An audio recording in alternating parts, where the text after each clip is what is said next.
Now we'll look at how to begin configuring firewall protection profiles. Out of the box, FPP is inactive and has no configuration, so we need to go into the orchestrator and set it up. As with many policy-based settings, there are two ways to set up FPP. You can access and configure it on a per-appliance basis using Configuration, Security, Firewall Protection Profiles. This might be useful for initial testing at a single site, but we're going to focus on configuration templates, since this is usually a feature you will want to push out across your entire fabric.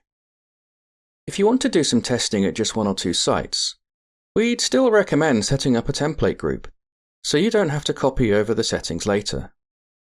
It's easy to apply a template group to more sites or groups later.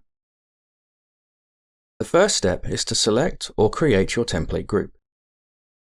Then click on Show All, and under the Policies heading, drag the firewall protection profiles from available templates into active templates. You'll now see a blank FPP template. If you have the AS or DTD optional license, you'll see the baseline learning and internal IP reputation checkboxes. Otherwise, those two options will not be present. There are two sections.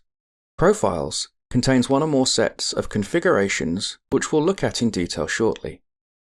Profile mappings is how we'll assign the profiles to the zones. Typically, you would want more stringent protections in place for WAN and guest zones, some basic protections for your LAN zones, and minimal protections for your SD-WAN management flows. We'd recommend setting up 3 profiles as a minimum: untrusted for WAN and guest zones, trusted for your LAN zones, and MGMT for your loopback zone. Let's click on Add and get started with our first profile. For the untrusted profile, which will usually be applied to WAN interfaces and any guest zones, choose the Strict preset. For your trusted LAN side profile, we'd recommend using Lenient. And for your management profile, where your loopback interfaces are, again choose Lenient, but untick both Enforce Strict 3-Way TCP and Enforce DPI Validation in the security settings at the top. Ensure that Allow Asymmetric Routing is ticked.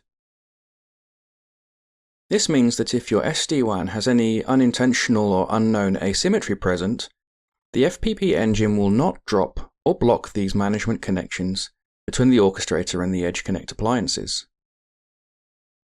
In the next video, we'll look at all those parameters to understand what each one does.